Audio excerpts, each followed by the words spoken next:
Hi guys, this is Miss Rolfe, and I am going to talk to you today about a method of interacting with a text or annotating that we are going to use all year long called shared inquiry. The first thing I'd like you to do today is just come up with a definition for theme. I prefer you don't Google it, so off the top of your head, what have you learned is a theme in reading? So go ahead and type that answer into the box being offered to you. So the way we're going to start class every day is by writing in what I'm going to call our writer's notebooks, but they're really more of a grammar notebook. This is where we'll have mini lessons about grammar and you will write, kind of practicing the grammar. Now, the idea is that you write continuously for 10 minutes without stopping.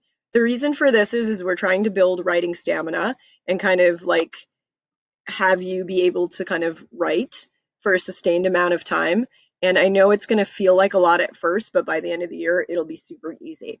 My only rule is that you keep writing. Don't worry about spelling or grammar.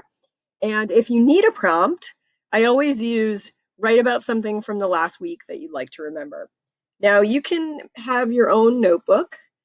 This is mine. It has neon tigers. It's very cute. Um, or you can write on the computer. And if you're writing on the computer, try to use something like Notepad that doesn't automatically correct your spelling and grammar because we are going to be practicing grammar with this, and I want you to actually learn how to do it and practice it without the computer just fixing it for you. Um, so go ahead and get out a notebook or a notepad file or WordPad or Pages, I think, maybe on a Mac. Um, and fair warning, might want to mute your audio right now and get your own music to listen to while you write because my timer beats are not that fun. All right, good luck. Write continuously. I'll know if you don't. Oops, sorry guys. There we go. There's your timer.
Okay, you can stop writing.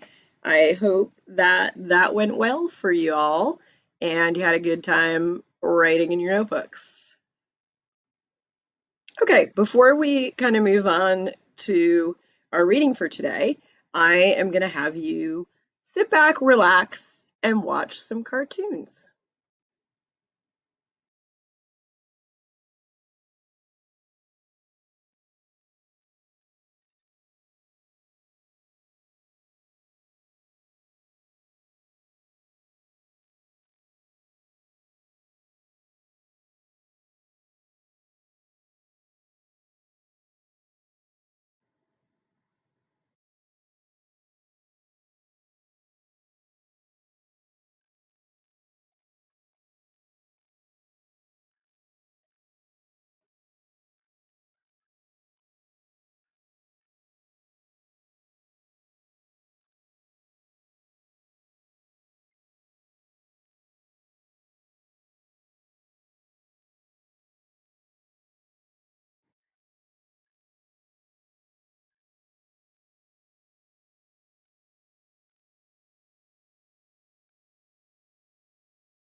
Okay, that is enough of the the pig video, sorry. So, I hope that you took notes on the things that you're supposed to take notes on during the video or kept them up in the dome. What I would like you to do now is tell me what you think the theme is for the Three Little Pigs. And just to review, this is what a theme is. Okay, so a theme is what the author intends for you to learn from their work, an insight into life, a universal message that can be understood across cultures and time. And then when you're writing a thematic statement, you should avoid cliches, morals, or lessons, and it's not just one word, it's a full sentence. So, what is the theme for the Three Little Pigs video you just watched? Remember, it is what the author wants you to learn, and it's a universal statement or insight into life. And try to avoid cliches or morals, which it might be a little bit difficult being that this is the Three Little Pigs, but give it your best shot. Okay. Now that we've sort of practiced theme with something kind of easy, we're going to kind of interact with more difficult texts to find deeper meaning and theme. And I'm going to introduce my method of annotating called shared inquiry. So, in this process, the first step is to mark up your story like this. So you're going to use a star, an asterisk, for significant information, devices, strategies, anything you notice that you think is important, go ahead and put a star on it. Anything you feel strongly about, you're going to use an exclamation point. To be honest with you, there won't be a lot of exclamation points in a fictional work. It's usually for more argumentative, but you might use it. And finally, you're going to use a question mark just for any questions that you might have. The second step of FIDS, of shared inquiry, is FIDS. And that's when you're going to look for literary devices and figurative language and details and diction, syntax, that kind of thing.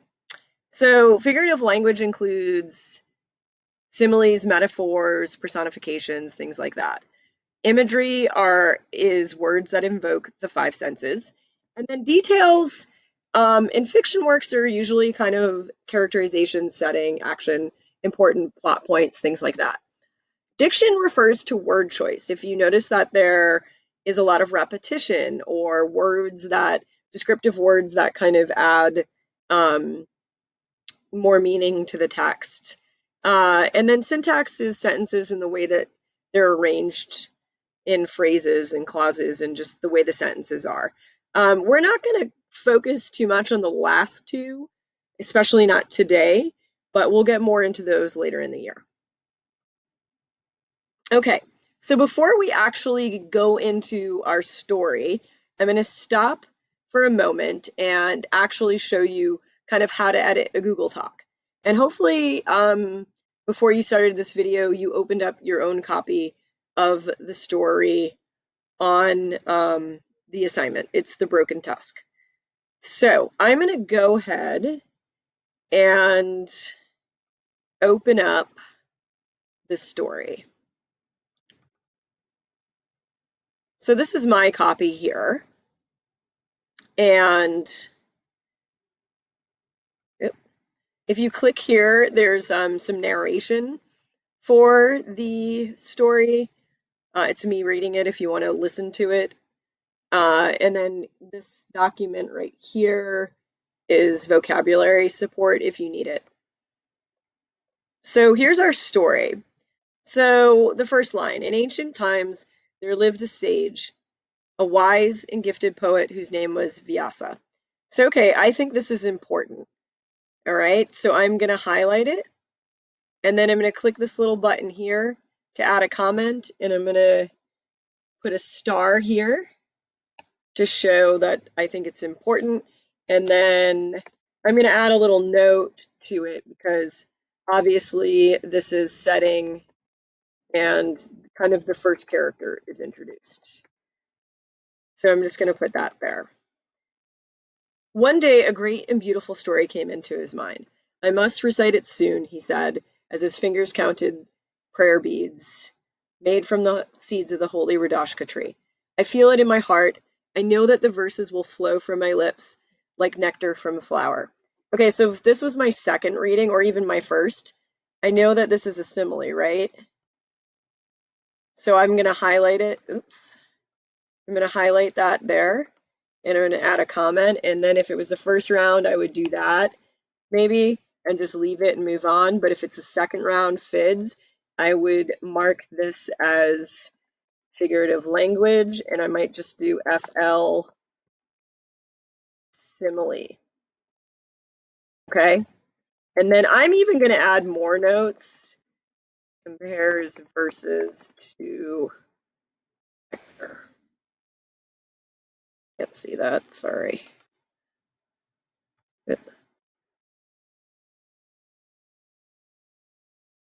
Okay. So that's my note. So that is how you sort of annotate electronically. While we're remote, we kind of have to do that. If you prefer and you have the means to do so, and you want to print out your stories that we read this 6 weeks and mark them up with like highlighters, you may do that. And so you can do that, but you'd have to just take a picture and send it to me. And that's perfectly acceptable if that's the route you want to go. Okay, so back to our lesson. We're going to pick up right here. So the story you're going to read today is called The Broken Tusk, and it's by Uma Kirishwami. Sorry, let me say that right. It's by Uma Krishnaswamy. Oof, sorry, going a little crazy with the slides. Okay, and it is a retelling of an old Hindu myth. Not really a myth, but a creation story from Hindu culture. So go ahead and do your first round of markings. I'll see you back here when you're done.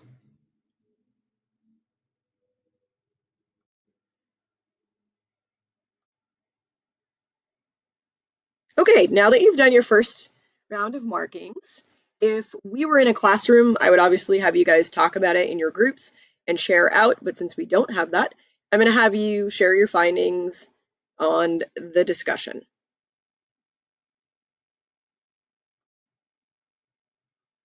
All right, now that we have shared and we've done our first round, we're ready for round two.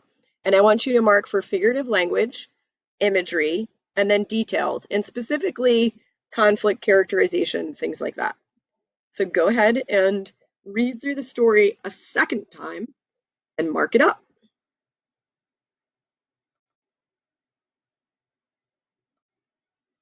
Okay, now that we've done that,